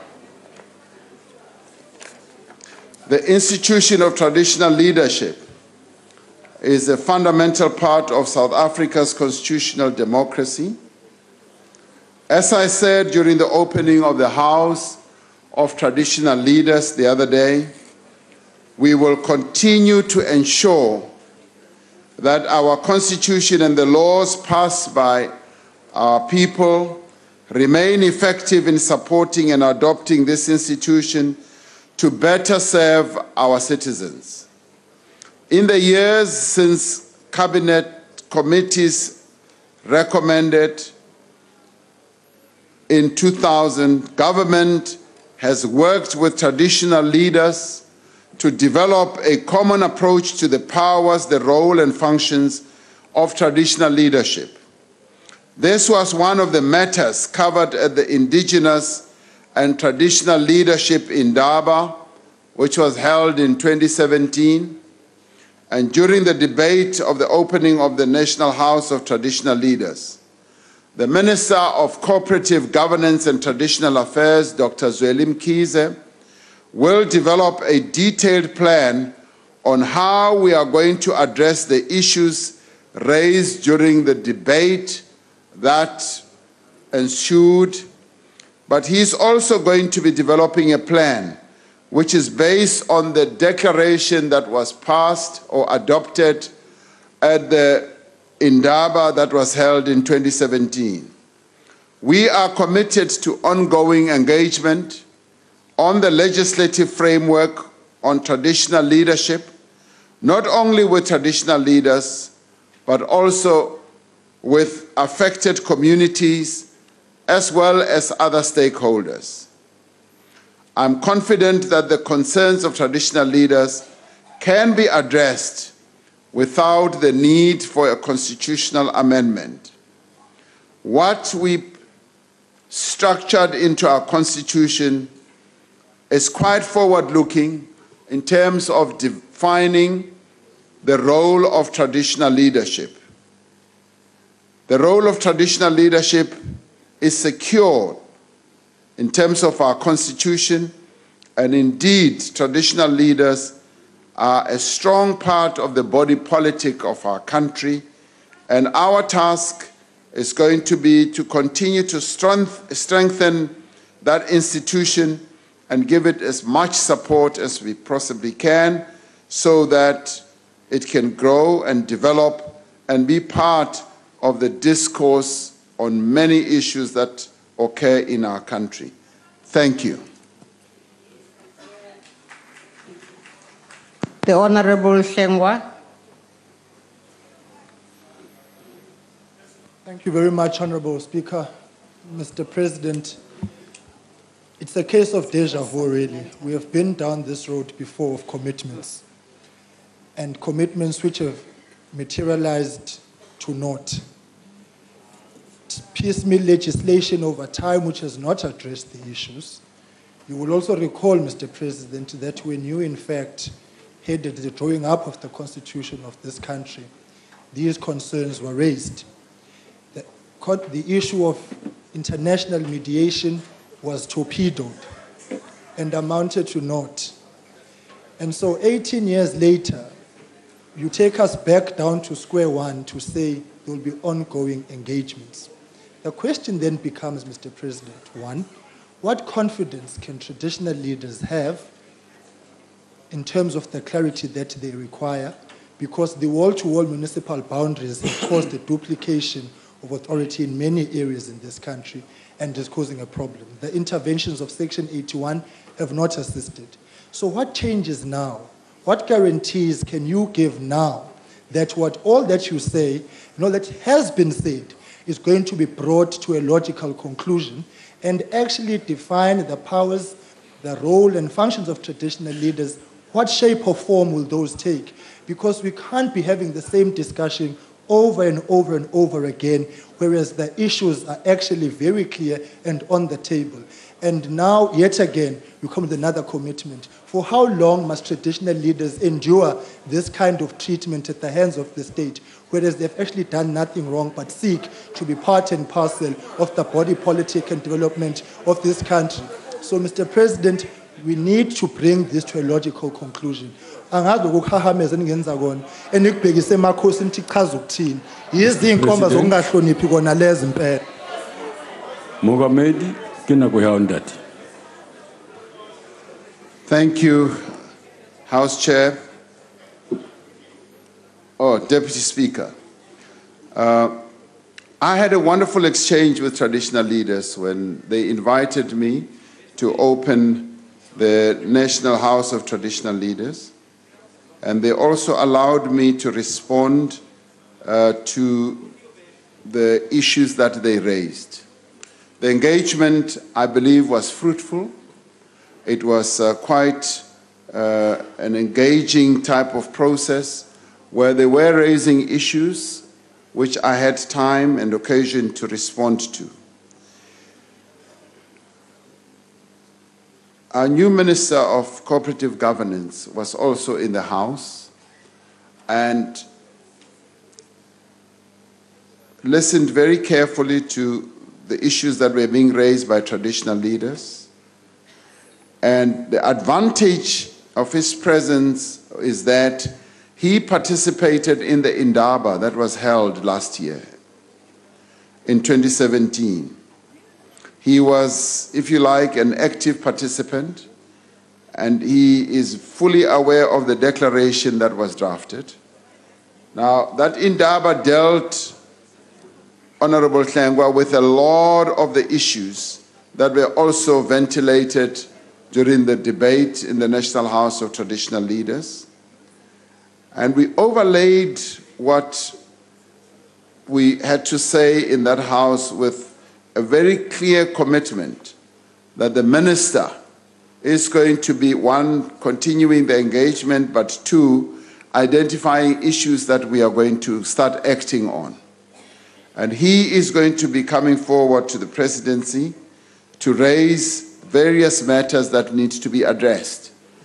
And some of them are not easy, they are quite difficult matters, but we've made a commitment that we are going to address all the matters they have raised. You raised the issue of the interface between traditional leaders and our municipal representatives. In a number of areas, it is working well. In some cases, it isn't. And that's one of the issues that we are going to have to address. And the various other matters that were raised, we thought we would be able to find fairly workable solutions around. So rather than you say that nothing is going to come out of this process, I would say we've now arrived at a particular moment where we think that the solutions that we have always sought with regard to addressing the challenges that traditional leaders are going to be coming forth, and we will be able to address their concerns. So I have no doubt in my mind that difficult as some of the issues are, we will find solutions.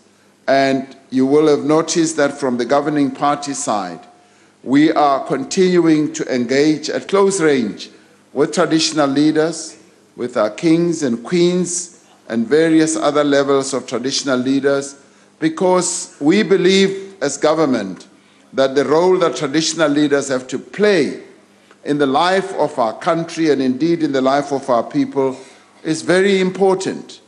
And we will continue, and I repeat what I said in that house since you raised the word respect, we will continue to treat them with the respect that they deserve because they are the natural leaders of our people.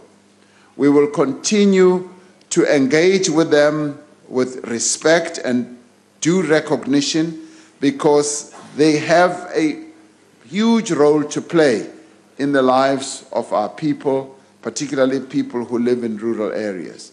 So our engagement is not enforced.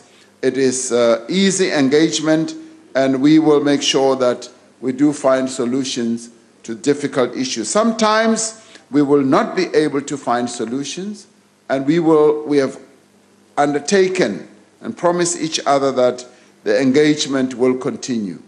What I found is that there was a great deal of confidence in what we outlined to them, and they are looking forward to engaging with us.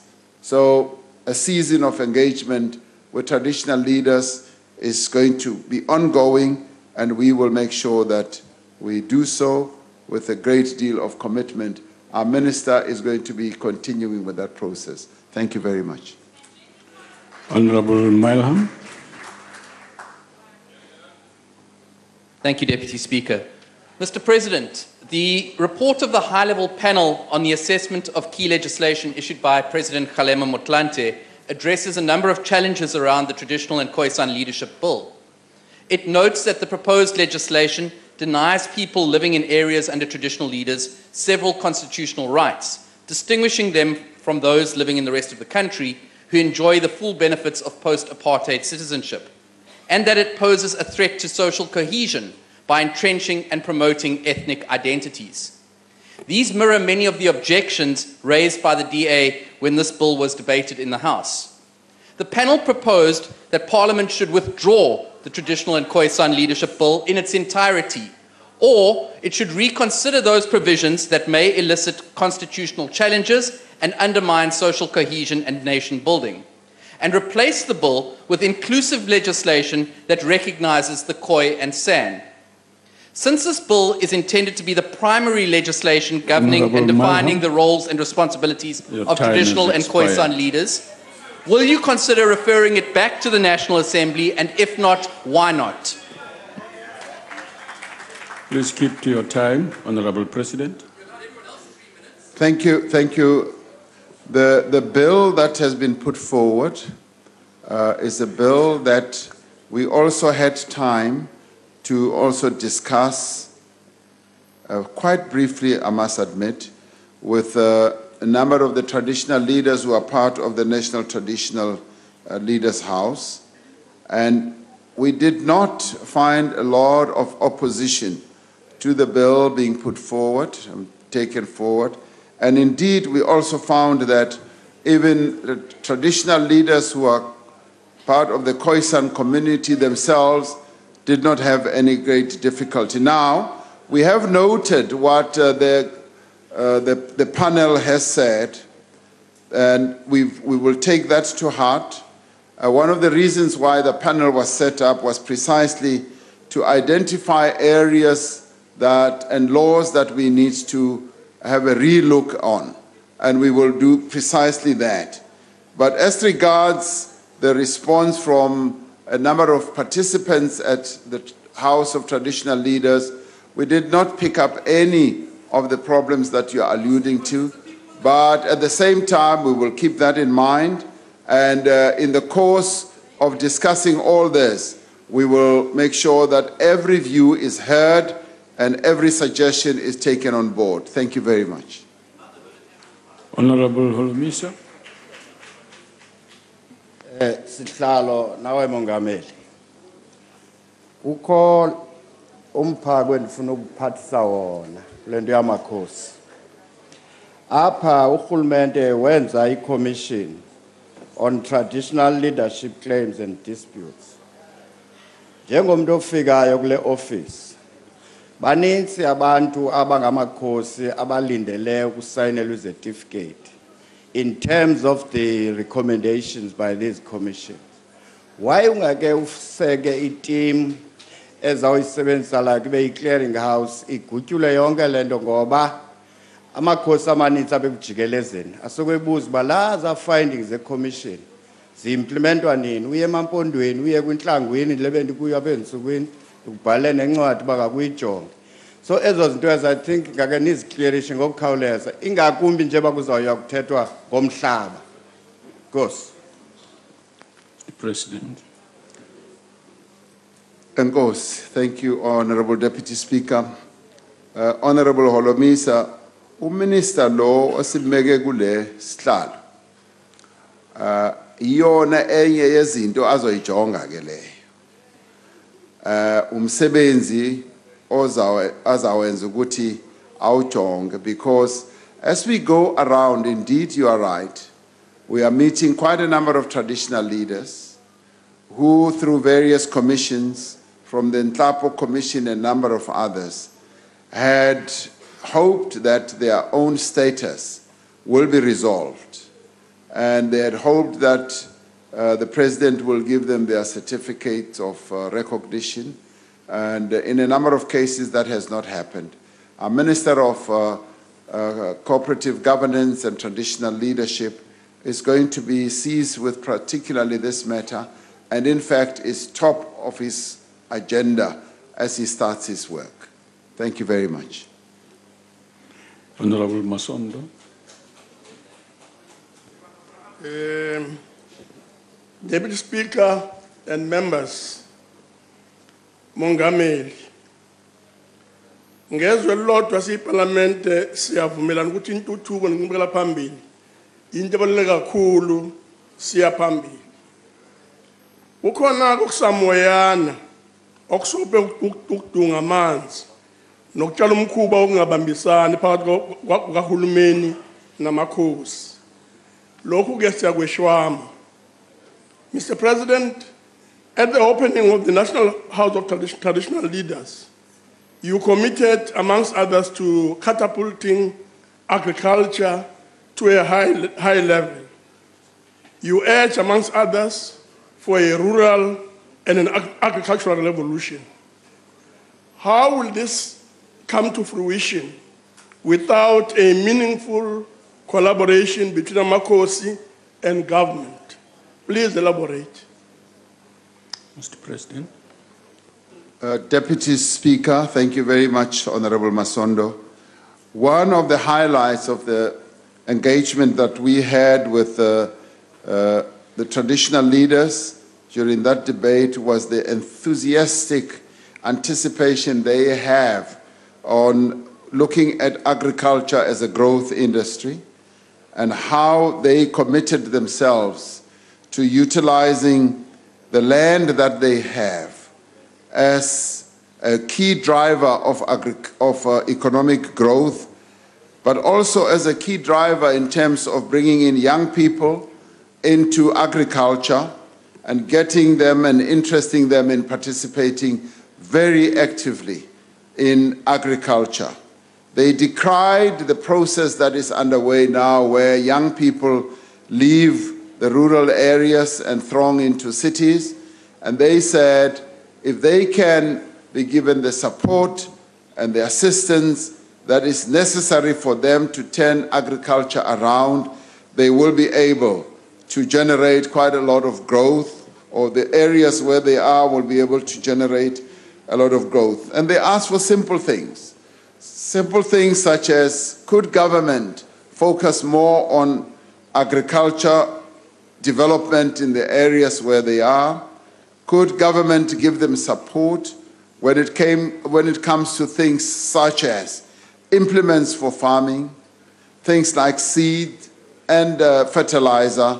And they said, if we could just help them with that in the terms of the various schemes that are out there, they will be able to see success. But I also heard them say they are grateful that a number of projects that we have embarked upon are yielding good results, particularly the agri-parks. They spoke glowingly about a number of agri-parks that are in their areas, which they saw beginning to lead them to agri-processing. And that, for me, was quite pleasing to hear traditional leaders looking forward to growth being generated in agriculture and contributing to the growth of our economy. So we will want to support young people. We will want to set up a number of programs, and some of these will obviously be done through the various interventions that we already have, such as the public employment projects that we have already started on, And some of these will be generated through the various programs that the Department of Agriculture and Fisheries is involved in. And indeed, many other of our government departments will be able to lend a hand with this. So what we can look forward to, Honorable Masondo, is the active participation of traditional leaders in agricultural development. Look forward to how they can participate in agro-processing going forward. And as government, we will be seeking to give them the tools, the means, and the open opportunities for them to be able to participate.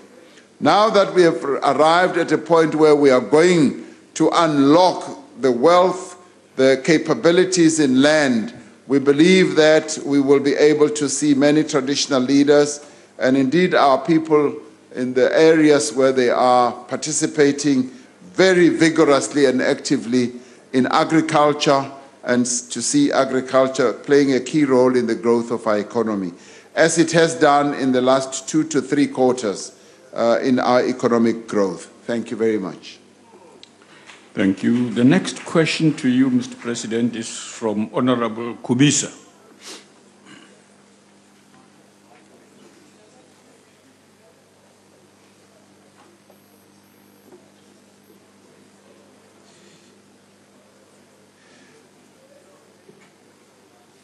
Honorable members, public confidence in institutions like the National Prosecuting Authority is critical if we are to build a better, prosperous, and more equitable society. That is why in the State of the Nation address, we prioritized the restoration of the stability and integrity of the National Prosecuting Agency or Authority. The matter of the position of the National Director of Public Prosecutions is currently before the courts. We will continue to do what we can to ensure that the matter is speedily resolved in the interests of justice, the rule of law, as well as fairness. We all have a responsibility as political leaders to ensure that the NPA is able to undertake its mandate without any fear or favor. The NPA must work in a way where it serves the interests of all our people by being efficient, effective, and promoting the rule of law in South Africa. This, Honorable Deputy Chair, Speaker rather, it must do without any fear, it must do without any favor or any prejudice. In terms of both the Constitution and the NPA Act, the President has clearly defined obligations in relation to the NPA. In performing these obligations, including the appointment of the NDPP and other directors of public prosecutions, I will ensure the adherence both to the spirit as well as to the statutory requirements and jurisprudence emanating from our courts in relation to these matters. There are good women and men in the National Prosecuting Authority. There are a number of people who are in the NPA who are people of integrity, people who have experience, and people who have specialist knowledge about their craft. With effective leadership, with a more stable institutional environment, and with our support as leaders, I am certain that they will be able, once again, to undertake their important responsibilities with purpose as well as with distinction. I thank you. Honorable Kubisa. No, thank you very much, Deputy Speaker. Honorable President, in your answer, you allude to the fact that the image that has been portrayed by the NPA has not been enviable. And this has happened for quite a number of years. The chief among them has been the issues of administration, internal squabbles, errors of judgment, and a plethora of other issues. Now, Honorable President, have you had any time to sit down with the minister in charge just to pave a way forward with regard to these matters that are so crucial for the NPA? Thank you very much. Honorable President. Yes, I have had the opportunity to have a discussion with the Minister of Justice and Correctional Development Matters, Services, and we have in our discussion looked at the issue of the NPA and how best we can ensure that the confidence of our people in the NPA is increased. We must admit that over some time, the confidence of our people in the NPA has actually gone down. And we are now discussing precisely the issue of the NPA. And as I said in my answer, the issue of the director of the NPA is before the courts. And we must allow our courts to process that matter. And once they have finished that matter, we will then be able to know the way we should chart forward with regard to the NPA. Thank you very much. Honorable Mente.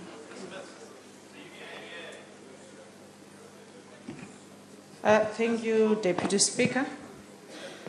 Mr. President,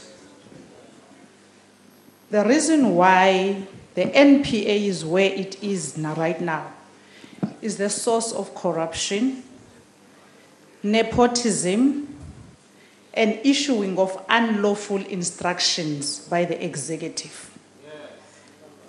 So what have you done right now in terms of ESCOM appointing Mr. Debengwa, who was the main man behind your campaign and your close friend?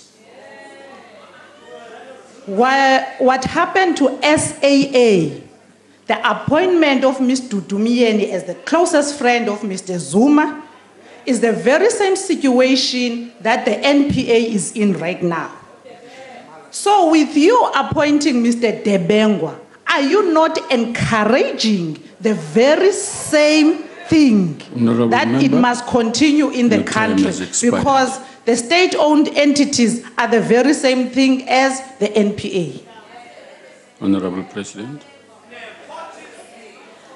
Thank you, Madam Deputy Speaker. I'm required to answer directly. You say the issue of Mr. Dabengwa. Mr. Dabengwa is an executive that I have known for a long time. He used to be an executive at ESCOM, and then he left and he went to be an executive at MTN, and he then became the chief executive officer of MTN. Very, very astute and well-experienced person that I know. When the name of Mr. Dabengwa was brought to be appointed as a director, I immediately said, I know him, and I'd like to recuse myself from being part of the decision that will lead to the appointment of Mr. Dabengwa. I decided, and I think I'd like you to understand this, I decided that I should recuse myself to avoid and not hide the fact that I know him, to avoid a situation where I could be accused of a conflictual relationship. I do not have any ongoing relationship of whatever nature with Mr. Dabengwa, except for the fact that I know him, and knowing him as well as a person who I was chairman of at MTN, beyond that, I am not involved with Mr. Dabengwa in any manner whatsoever. And in no weddings and dinners. Now, I had the antenna in my head told me that. One, you've got to declare that you know him and recuse yourself. And get people who might want to decide on him to know that, one, you've recused yourself and you do not want to get involved in any way, shape, or whatever. Now, it often happens that when we have to appoint people, we either know them in one way or another. And maybe you've been to university with them, that you've met them along the road. And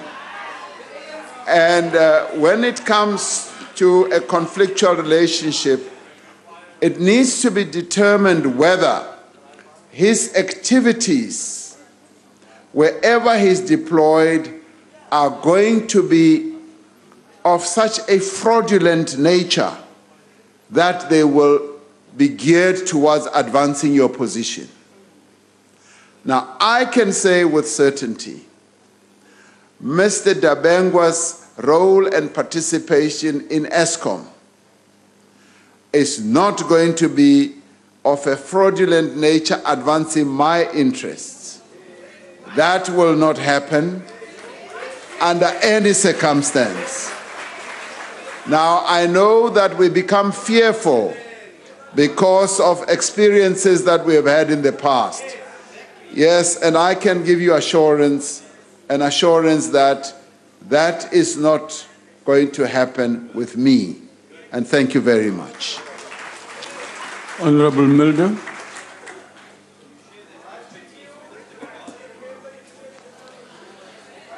Honorable President, in the State of the Nation address, as well as in your original answer today, you conceded that we need to restore the credibility of the prosecuting authority. And you said that we need to bring stability there and that confidence in that institution is critical. And because of that, you've indicated that you, as the new president, what you will do in that process. You also indicated that you've already spoken to the minister. But, Honourable President, if you look at the Constitution, Section 179, that deals with the NPA, it clearly states in Section 179(5) that the National Director of Public Prosecutions must determine, with the concurrence of the Cabinet member responsible for the administration of justice, prosecution policy. And then it goes on in subsection 6. The Cabinet member responsible for the administration of justice must exercise final responsibility over the prosecuting authority. Not only the director, the minister must take the final responsibility. Now, you have reappointed the Honourable Masuta, who has been in that position for the last 4 years already. What I want to ask you is, when you consider your next cabinet reshuffle, take this into account. Thank you. Honourable President. Thank you, Honourable Deputy Speaker. I guess in everything that one does, one will always seek to take into account the constitutional provisions that should be guiding our work. And we will seek to lay emphasis on acting correctly in terms of the law and in terms of the Constitution. And thank you very much. Thank you.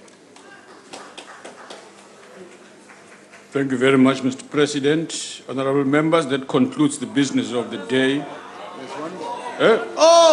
Honourable Klo Ama, I have nothing against you, sir. Please go ahead. Nothing against you, yeah.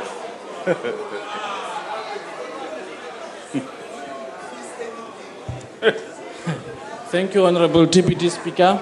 Yes.